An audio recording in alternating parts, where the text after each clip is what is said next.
داؤد اپنے کمرے میں صوفے پر بیٹھا کنپٹی سے لا رہا تھا۔ بیڈ پر اس کی ننھی پری محو استراحت تھی۔ اس کا سر درد سے پھٹ رہا تھا۔ بار بار دائم کی باتیں یاد آتی اس کے دماغ میں چکر سے چلا رہی تھیں۔ آئزل کو ٹریپ کیا گیا تھا، یہ سوچ ہی دماغ مفلوج کرتی تھی۔ اس نے ہر انداز سے اس واقعے کو سوچا تھا اور دماغ جو سگنل دے رہا تھا ان پر تفتیش کرنا سہانے رو تھا۔ اس نے ایک سنجیدہ نگاہ واش روم کے بند دروازے پر ڈالی جہاں سے پانی گرنے کی آواز آ رہی تھی، اور سامنے کانچ کی میز سے موبائل اٹھا کر اس کا لاک کھولنے لگا۔ کسی انتہائی سوچ کے تحت وہ موبائل کا ہر ممکنہ فولڈر کھول رہا تھا، اور جیسے جیسے وہ ایک کے بعد اگلی فائل چیک کر رہا تھا اس کی حسیات مفلوج ہوتی جا رہی تھیں۔ ہاتھ میں تھاما موبائل تک کپ کپانے لگا تھا۔ اس نے کرب سے آنکھیں میچیں اور اپنا موبائل اٹھا کر نمبر ملانے لگا۔ ہیلو دائم خان، میں داؤد بات کر رہا ہوں۔ کیا ہم مل سکتے ہیں؟ کچھ ہے جو مجھے اس کیس کے بارے میں شیئر کرنا ہے۔ اس سے ملنے کا وقت مقرر کر کے فون بند ہونے کے بعد وہ موبائل اٹھاتا باہر نکل آیا۔ ایک ساتھ دو لاشیں گھر میں آتے دیکھ کر کنول کے سر پر آسمان ٹوٹا تھا۔ قیامت سے پہلے قیامت کسے کہتے ہیں یہ اس نے اب جانا تھا اور پوری جزیات سے جانا تھا۔ اس اچانک افتاد پر تو وہ ہوش و حواس ہی کھو بیٹھی تھی، گویا ان کے ساتھ اس کا بھی دل بند ہوا جا رہا ہو۔ وہ تو ایک لا حاصل بحث کے بعد آن کے لیے کھانا تیار کرتی اس کی واپسی کی منتظر تھی۔ ایسا ہی تو تھا ان کا رشتہ۔ اس قدر تلخ کلامی کے بعد کنول کی پیش قدمی پر آن بھی سب بھلاتا، نارمل ہو جاتا، اور اب بھی یقیناً ایسا ہی ہونا تھا۔ یہ اس کی بے بسی کی انتہا تھی کہ وہ آن کو خود سے خفا بھی نہیں رہنے دیتی تھی۔ وہ تو ان دونوں کی واپسی کی منتظر تھی، مگر یہ کیا، وہ واپس آیا بھی تو کن حالوں میں؟ لختے جگر اور جان سے پیارے شوہر کی یہ حالت دیکھ کر وہ تڑپ گئی۔ منظر ناقابل برداشت تھا اور اذیت حد سے سوا، جیسے کوئی اندر رفتہ رفتہ دل چیر رہا ہو، بڑی بے رحمی سے ضربیں لگائی جا رہی ہوں، جیسے وہ تکلیف دل سے رفتہ رفتہ سرایت کرتی پورے بدن میں پھیلتی اس کی حسیات اور اعضاء مفلوج کر رہی ہوں۔ نہیں، وہ ایسے کیسے جا سکتا تھا بھلا؟ اس کی ڈائری میں تو اگلے 20 سالوں کی پلاننگ ہوئی پڑی تھی، کون سا پیسہ کہاں خرچ کر کے کیا کیا بنانا تھا۔ ایسے کیسے وہ بند آنکھوں اور بھینچے لبوں کے ساتھ اس کے سامنے پڑا تھا؟ اس نے تو جاگتی آنکھوں سے ڈھیروں خواب دیکھے تھے، اسے تو اپنی قوت پرواز پر دنیا تسخیر کرنی تھی، تو اب وہ خاموش کیسے لیٹا پڑا تھا، اور اس حال میں، اتنی بری حالت میں کہ کنول سے اس کی شناخت مشکل تھی۔ وہ اس مغرور شہزادے کی حالت پر بلک بلک کر رو دی۔ اس نے ایک نگاہ اس کے شان سے تیار کردہ اس محل پر ڈالی جہاں آج اس کا آخری دن تھا۔ آن کس کام کا یہ سب؟ اندر کوئی کرلا اٹھا تھا۔ جا کہاں رہے ہیں آپ آن؟ اس 2 گز میں جہاں ہر خاص و عام نے جانا ہے۔ وہ اس کا پچکا ہاتھ تھامے تڑپ گئی۔ فائدہ اتنا مال اکٹھا کرنے کا آن؟ جا تو اسی کفن میں رہے ہیں، اس سب کا کیا؟ اس کا دل پھٹ رہا تھا۔ کس حال میں آپ کو الوداع کہوں، کس دل سے آپ کو رخصت کروں آن؟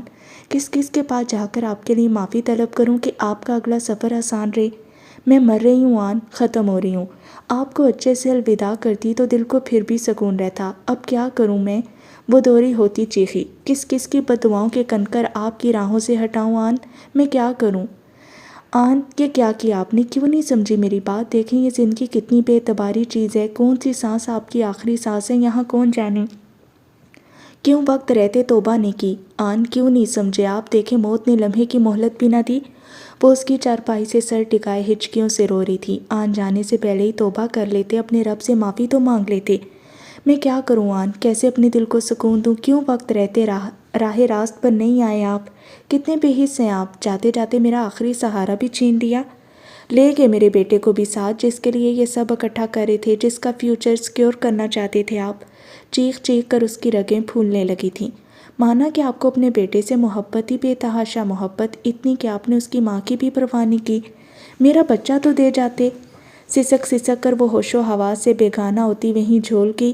شوہر کا دکھ کیا کم تھا کہ لختے جگر کا دکھ بھی دل چھلنی کر رہا تھا۔ کون اسے اندر لایا، کب، کس نے کیا کیا؟ کس وقت اس کا شوہر اور بیٹا اسے اس دنیا میں تنہا چھوڑتے اس گھر سے رخصت ہو گئے، وہ کچھ بھی تو نہیں جان پائی تھی۔ وہ لوگوں کی آہوں، بددعاؤں اور خون سے بنے اس خوبصورت محل میں تنہا رہ گئی تھی جہاں کی ہر چیز امپورٹڈ تھی۔ لیکن اس کا مالک کہاں تھا بھلا؟ وہ جب یہ سوچتی حواس کھوتی جاتی۔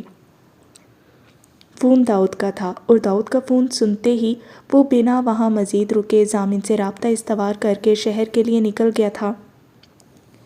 داؤد اسے اس کیس کے بارے میں کوئی اہم پیش رفت بتانا چاہتا تھا، اور اس وقت اس کی زندگی میں سب سے اہم مسئلہ یہی تھا۔ وہاں پہنچتے ہی وہ ضامن کے سر پر سوار تھا۔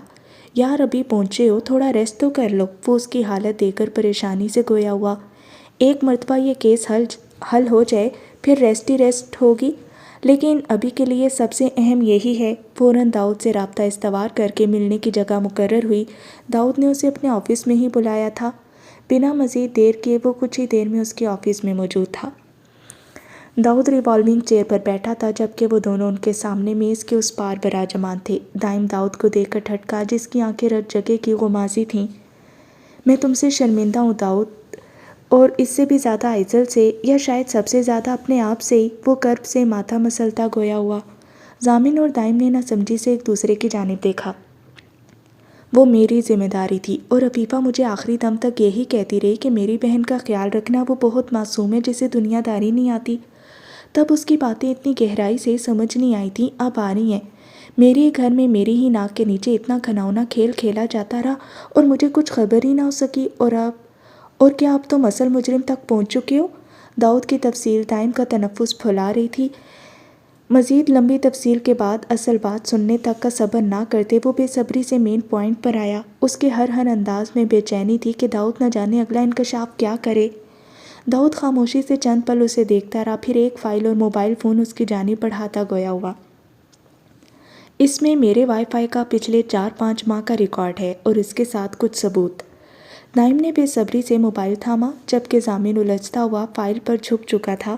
کچھ دیر بعد دونوں نے اکٹھے نگاہیں اٹھاتے ایک دوسرے کی جانب دیکھا اور پھر داؤد کی جانب۔ کون ہے یہ؟ دائم کی سرد بے تاثر آواز ابھری، جیسے بس نہ چل رہا ہو۔ مجرم اس کے سامنے آئے اور وہ اسے تہس نہس کر دے، اتنی بری طرح سے کہ اس کی 7 نسلیں تک کپ کپا جائیں۔ تمہاری اور آئزل کی مجرم، فیصلہ تم لوگوں پر چھوڑتا ہوں، تم دونوں جو چاہو۔ اس نے اذیت سے لبوں پر زبان پھیری۔ آئزل کو تو تم اس قصے سے نکال ہی دو، یہ مجرم جس سزا کی حقدار ہے شاید آئزل وہ بھی برداشت نہ کر سکے۔ اس نے شدت ضبط سے مٹھی بھینچی۔ ہمارے نکاح سے پہلے آئزل نے مجھ سے 2 ماہ کا وقت مانگا تھا۔ 2 ماہ بعد اس کے پیپرز تھے اور وہ شادی پیپرز کی بات کرنا چاہتی تھی۔ بات کرتے وہ رکا اور گہری سانس خارج کی۔ بس تب مجھ سے ایک غلطی ہوگی، وہ ٹوٹے لہجے میں گویا ہوا جبکہ دائم چونک کر اس کی جانب ہمتن گوش ہوا۔ کیسی غلطی؟ دائم نے چونک کر پہلے ضامن کو دیکھا، پھر بے بسی سے ماتھا مسلتے داؤد کو۔ داؤد کی آنکھوں میں کئی عکس ابھرنے اور مٹنے لگے۔ وقت کے ساتھ پرواہ کرتے ایک منظر اس کی نگاہوں میں واضح ہوا۔ آئزل کالج یونیفارم میں ملبوس، سر پر شال اوڑھے لاؤنج کے بیچوں بیچ کھڑی تھی۔ پاس ہی صوفے پر اس کا کالج بیگ پڑا تھا جبکہ وہ حور کو کندھے سے لگائے ٹہلا کر سلا رہی تھی۔ وہ صبح 5 بجے کی اٹھی تھی اور اب نیند میں جھولتی پوری طرح ضد کر رہی تھی۔ آئزل اسے روتا چھوڑ کر کالج نہیں جا سکتی تھی، اس کی مجبوری تھی۔ آئزل کی جان اس ننھی سی جان میں بستی تھی، اسی لیے کالج جانے سے پہلے اسے سلا رہی تھی۔ وہ آئزل کی زندگی کی پہلے ترجیح تھی، باقی سب اس کی زندگی میں حور کے بعد آتا تھا۔ دفتن آفس کے لیے تیار پینٹ کوٹ میں ملبوس داؤد کمرے سے باہر نکلا۔ اسے حور کو یوں سلاتے دیکھ کر اس کے ہونٹوں پر مسکراہٹ ابھری۔ سو گئی؟ پھپھو نے اس کا ناشتہ لا کر میز پر رکھا تو وہ مسکرا کر پوچھتا ناشتہ کرنے لگا۔ جی بڑی مشکل سے سوئی ہے۔ آئزل اسے کندھے سے لگائے کمرے کی جانب بڑھی۔ کچھ ہی دیر میں وہ اسے کمرے میں لٹا کر واپس آ چکی تھی۔ داؤد کو وہ بہت بجھی اور خاموش سی لگی۔ آئزل، وہ جھک کر بیگ اٹھانے لگی تو داؤد کی آواز پر اس کی جانب پلٹی۔ جی داؤد بھائی۔ بے خودی میں بولتے بولتے وہ اس کی رات کی بات یاد آنے پر لب بھینچ کر سر جھکا گئی۔ ایک پل کو مسکراہٹ داؤد کے ہونٹوں کی تراش میں چھپ دکھلا کر غائب ہوئی۔ تمہارا کام ہو گیا ہے، میں نے پھپھو سے بات کی ہے، انہوں نے کہا ہے کہ ان کے دور پڑے ایک بھتیجی ہے جو اسی شہر میں ہاسٹل میں رہتی ہے، عالیہ۔ اگلے 2 ماہ تک وہ یہاں ہمارے ساتھ رہے گی۔ اس بیچ پھپھو بھی آتی جاتی رہیں گی۔ تم اپنے پیپرز کی تیاری سکون سے کر سکتی ہو۔ اس کے متانت سے کہنے پر وہ کھل کر بولی، اوہ تھینک یو ویری مچ، آپ نے میرے سر سے ایک بوجھ کھسکا دیا۔ رات سے بہت ٹینشن میں تھی میں، وہ سادگی سے گویا ہوئی۔ ایسی ہی تو تھی وہ، بناوٹ سے پاک، جو دل میں ہوتا بنا سینسر لگائے کہہ دینے والی۔ ناشتہ کر کے داؤد مسکرا کر اسے دیکھتا وہاں سے چلا گیا اور اسی شام وہ پھپھو کی معیت میں گھر آئی تھی۔ جینز کی ٹائٹس پر شارٹ فراک پہنے، گلے میں دوپٹہ مفلر کے اسٹائل میں یوں لپیٹے کہ شانوں سے تھوڑے نیچے تک جاتے کھلے بال اس کی قید میں آ گئے تھے۔ وہ چہکتی ہوئی کسی باد صبا کے جھونکے کی مانند ان کی زندگیوں میں داخل ہوئی تھی۔ ہے مائی سیلف عالیہ، وہ مسکراتی ہوئی آئزل کی جانب ہاتھ بڑھائے تعارف کروا رہی تھی۔ وہ ایک بہت زندہ دل لڑکی تھی جو بہت جلد ان کے ساتھ گھل مل گئی تھی۔ منظر واپس بدلا تھا اور داؤد اپنے آفس میں دائم اور ضامن کے سامنے بیٹھا سرخ آنکھوں سے انہیں دیکھ رہا تھا۔ کہاں ہے وہ؟ مجھے وہاں لے کر چلو۔ دائم کے لہجے میں ازدہوں کسی پھنکار تھی۔ سب کچھ واضح تھا لیکن بہت سے سوال تھے جن کے جواب ملنا اس کے لیے بہت ضروری تھے۔ اس لڑکی نے آئزل کے ساتھ یہ سب کچھ کیوں، کس لیے اور کس طرح کیا؟ یمنا سیاہ عبائے میں ملبوس، بیگ کندھے پر ڈالے، ہاتھ میں فائل تھامے تیز تیز سیڑھیاں اتر رہی تھی۔ ماں کو خدا حافظ بول کر وہ تیزی سے باہر نکلی، لیکن سامنے جینس پر سیاہ لائننگ شرٹ، زیبیں تن کیے، بال جیل سے سیٹ کیے، ماتھے پر سن گلاسز لگائے، گاڑی سے ٹیک لگائے کھڑے حماد کو دیکھ کر اس کے قدم سست پڑے۔ آج غالباً ڈرائیور پھر سے چھٹی پر تھا، اسی لیے وہ اسے پک اینڈ ڈراپ کی سروس دینے والا تھا، اور ایسا پہلی مرتبہ تو نہیں ہوا تھا۔ وہ کئی مرتبہ ڈرائیور کی غیر موجودگی میں انہیں یہ سروس دے چکا تھا، لیکن آج شاید بات ہی کچھ اور تھی۔ نئے بننے والے رشتے کا احساس ہی تھا جو اسے سخت کنفیوز کر رہا تھا۔ حالانکہ آج سے پہلے وہ اس کی ہمراہی میں سفر کرتی کبھی نہیں گھبرائی تھی۔ بڑی بات کہ آج تو شیرین بھی ساتھ نہیں تھی۔ لب چباتی، من بھاری ہوتے قدم اٹھاتی وہ جھجکتی ہوئی گاڑی کی جانب بڑھی۔ حماد سے آتا دیکھ کر سیدھا ہوا اور اس کی گاڑی کے قریب پہنچتے ہی اس کی مشکل آسان بناتا۔ بیک ڈور کھول چکا تھا۔ یمنا بنا اس کی جانب دیکھے خاموشی سے جا کر بیٹھ گئی تو حماد دروازہ بند کرتا ڈرائیونگ سیٹ سنبھال گیا۔ سفر خاموشی سے کٹ رہا تھا۔ حماد نے فرنٹ مرر سے ایک نگاہ اس پر ڈالی جو سر جھکائے ہاتھ مسلتی بے طرح کنفیوز لگ رہی تھی۔ آپ اس رشتے کے حوالے سے اپنے خدشات مجھ سے شیئر کر سکتی ہیں یمنا؟ حماد کی آواز پر اس نے جھٹکے سے سر اٹھا کر مرر سے اسے دیکھا۔ وہ اسی کی جانب متوجہ تھا۔ دونوں کی نگاہیں ٹکرائیں اور یمنا نے تیزی سے نگاہوں کا زاویہ بدلا۔ کیا آپ اس رشتے کے لیے رضامند ہیں؟ وہ مزید گویا ہوا۔ یمنا کا انداز اسے کچھ سمجھا رہا تھا۔ شاید وہ ان کے بیچ کے اسٹیٹس کو لے کر الجھی ہوئی تھی یا شاید کوئی اور بات، لیکن وہ ایک مرتبہ اس سے بات کر کے سب کلیئر کر لینا چاہتا تھا۔ اتنی جلدی اس کے بات کی تہہ تک پہنچ جانے پر یمنا کا دل دھک سے رہ گیا۔ اس نے بے ساختہ خشک پڑتے لبوں پر زبان پھیری۔ دیکھیں، اس رشتے کے حوالے سے آپ کے جو بھی خدشات ہیں وہ آپ مجھ سے شیئر کر سکتی ہیں، اور یقین مانیے کہ ہماری یہ گفتگو صیغہ راز رہے گی۔ آپ اگر اس رشتے سے راضی نہیں ہیں تو بھی بتا سکتی ہیں۔ نہیں، ایسی کوئی بات نہیں ہے حماد، آپ غلط سمجھ رہے ہیں۔ وہ اس کی جانب دیکھتی باوجلد گویا ہوئی کہ مبادا وہ غلط ہی نہ سمجھ بیٹھے۔ ایک دلکش مسکراہٹ حماد کے لبوں کی تراش میں ابھری جسے وہ بروقت چھپا گیا۔ تو آپ صحیح بات سمجھا دینا۔ اس کے لہجے میں ہلکا سا شوخی کا عنصر ابھرا۔ آپ مجھے چھوڑیں، اپنا بتائیں حماد، اپنی لائف پارٹنر کو لے کر آپ کی کیا ریکوائرمنٹس ہیں؟ مطلب؟ بات کرتے اس کے دل کی دھڑکنیں 120 کی رفتار سے بھاگ رہی تھی۔ کسی بھی مرد سے یوں تنہائی میں بات کرنے کا اس کا پہلا تجربہ تھا۔ ان کے خاندان میں پردے کا بہت اہتمام تھا اور کبھی ایسی نوبت آئی ہی نہیں۔ محض ایک دائم تھا جس سے وہ بلا جھجک بات کر لیتی۔ مطلب اپنی لائف پارٹنر کے حوالے سے آپ نے کیا سوچا ہے؟ نگاہیں جھکانے کے ساتھ ساتھ آواز اپنے آپ ہی آہستہ ہونے لگی کہ آپ کو کیسی لائف پارٹنر چاہیے؟ وہ بامشکل اپنی بات مکمل کر پائی تھی۔ حماد وقتاً فوقتاً فرنٹ مرر سے اس پر نگاہ ڈال لیتا۔ میری ریکوائرمنٹس کوئی بہت لمبی چوڑی نہیں ہے یمنا۔ سیدھا سا بندہ ہوں جو ابھی اسٹرگلنگ فیز میں ہے۔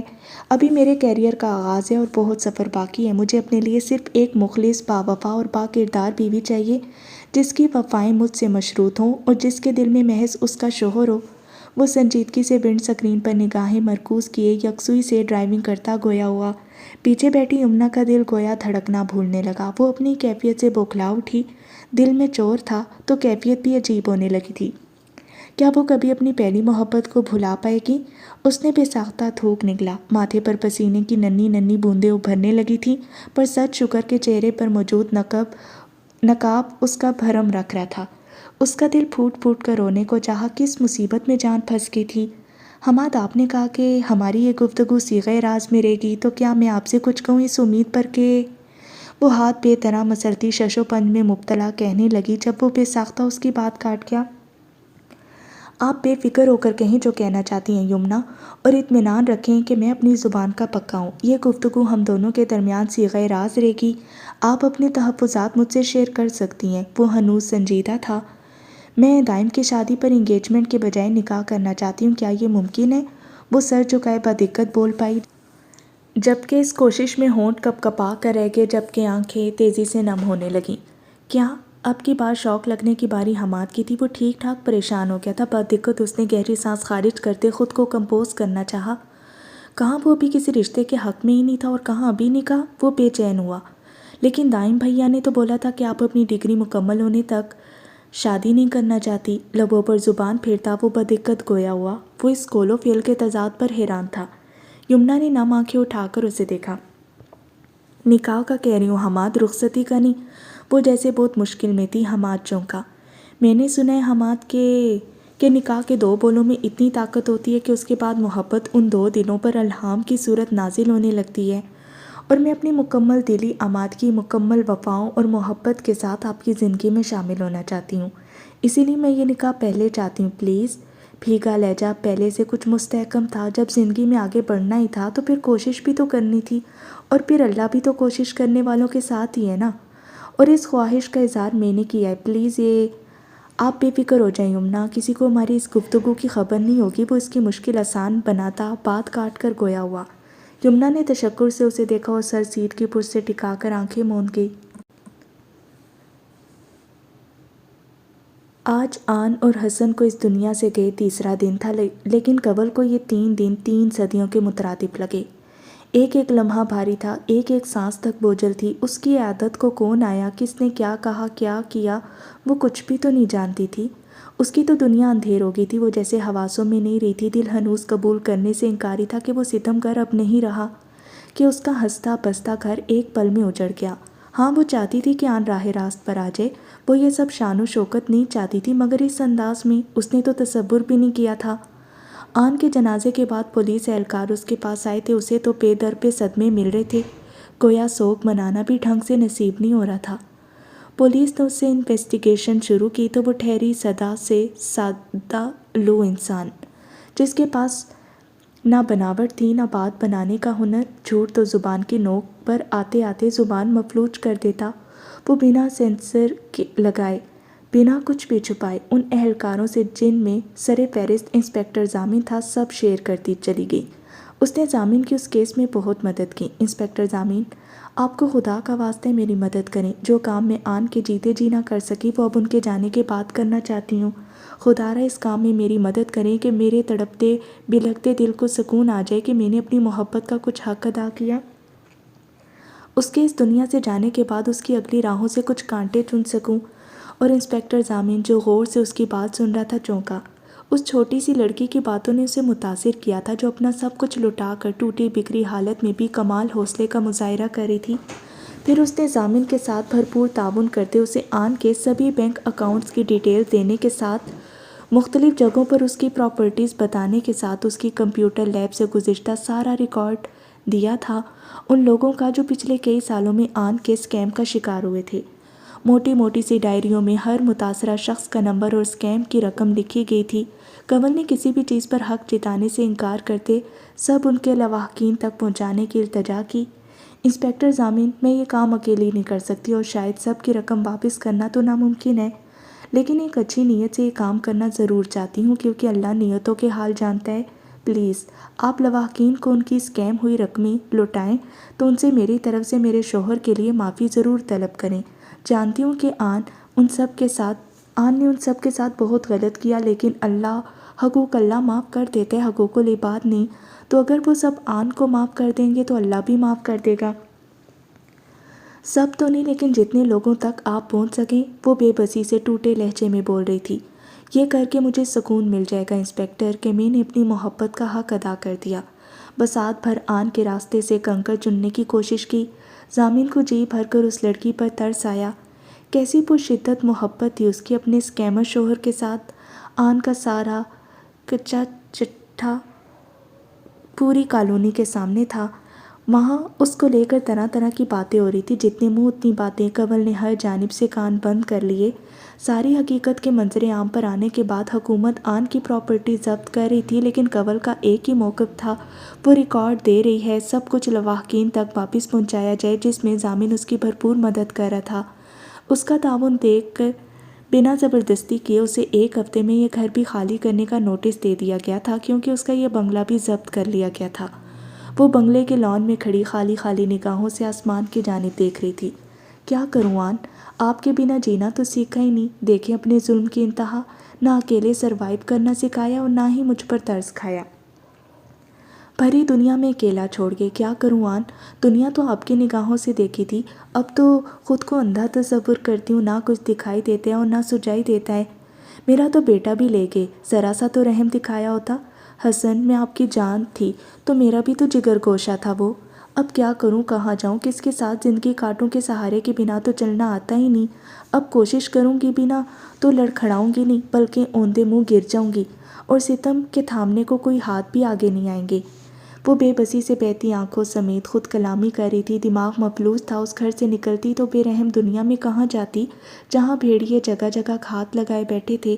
عقل مفلوج ہو رہی تھی، دفتن شدید ذہنی دباؤ کے باعث آنکھوں کے سامنے اندھیرا چھایا اور چکرا کر وہیں جھول گئی۔ ایمن ڈریسنگ ٹیبل کے سامنے کھڑی اپنی تیاری کو فائنل ٹچ دے رہی تھی۔ وہ گرین کلر کی نفیس سی ٹخنوں کی چھوٹی فراک میں ملبوس ڈریسنگ ٹیبل کے سامنے جھکی، ہاتھ میں تھامے مسکارے سے اپنی پلکیں سجا رہی تھی۔ دفتن نقصق سے تیار سا حماد اندر آیا۔ ہوئی نہیں تم تیار ابھی تک؟ وہ سفید کرتا شلوار میں ملبوس، گلے میں پیلے رنگ کی چنری ڈالے کافی خوبرو لگ رہا تھا۔ وہ اس کے سامنے ڈریسنگ ٹیبل کے کنارے ٹک کر بازو سینے پر باندھے اسے مسکراتی نگاہوں سے دیکھنے لگا۔ آج آئزل اور دائم کی مہندی کا فنکشن تھا جہاں جانے کی تیاری جاری و ساری تھی۔ ایسے کیا دیکھ رہے ہو؟ ایمن کو اس کے یکٹک دیکھنے سے کوفت ہوئی۔ اسے ایک گھوری سے نوازتے وہ دوسری آنکھ پر مسکارا لگانے لگی۔ وہ چہرہ نیچے جھکاتا مسکرا دیا۔ پیاری لگ رہی ہو مسٹر حماد، یہ لفاظی بچا کے رکھو، فنکشن پر جا کر کسی اور کے کام آئیں گے۔ اس نے مسکارا بند کر کے ڈریسنگ پر رکھا اور چند قدم پیچھے ہٹتی ناقدانہ نگاہوں سے اپنا جائزہ لینے لگی۔ نہیں، اس کے لیے استعمال کی جانے والی لفاظی اور بہن کے لیے استعمال کیے جانے والے الفاظ زمین آسمان کا فرق ہے، یہ وہاں کام نہیں آئیں گے۔ وہ کان کھجا کر شرارتی انداز میں ہنستا کندھے اچکا گیا۔ اتنے بدتمیز اور منہ پھٹ تھے تو نہیں تم حماد، مگر اب ہو گئے ہو۔ ایمن نے بظاہر سر جھٹکتے مگر خوشی و انبساط سے بھائی کے مسکراتے چہرے کو دیکھا۔ بے شک برا وقت تھا جو گزر گیا، اور حماد نے ثابت قدمی اور مستقل مزاجی کا ثبوت دیتے اپنی مضبوط قوت ارادی کو ابھارا تھا، ورنہ ایک وقت تھا جب وہ خودکشی کر لینا چاہتا تھا۔ ایمن بھائی کے لیے خوش تھی، بے تحاشا خوش۔ اچھا ایما، تم سے ایک بات کرنی ہے۔ کیسی بات؟ حماد نے سنجیدہ ہونے پر وہ ڈریسنگ سے برش اٹھاتی ٹھٹکی۔